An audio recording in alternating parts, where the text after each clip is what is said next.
وروستی قدم د سرو لمبو په تل کې.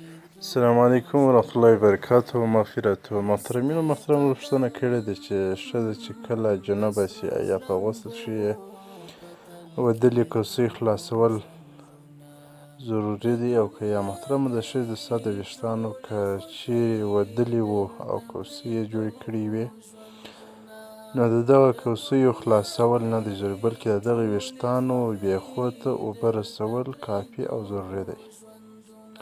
او طریقه یې دا ده چې پر سر باندې اوبه واچوي او ویښتانو ومږي، یعنې د ویښتانو بیخو ته یې ور ورسوي چې بیخو ته یې ورسیږي. او که ویښتان خلاص شو نو بیا د ټولو ویښتانو لندول ضروري دی. فتاوی هندیه جلد اول صفحه نمبر 14 الفصل الاول فی الفرائض الغسل مکتبه رشدی. همدارنګه ردیف المختار جلد اول صفحه نمبر 314 فرائض غسل مکتبه رشدیه. شرح الوقایه صفحه 80 باب الغسل.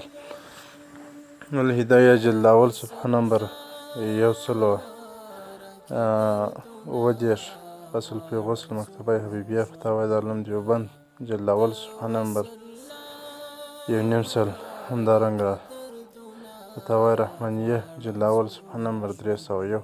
السلام علیکم ورحمة الله وبرکاته.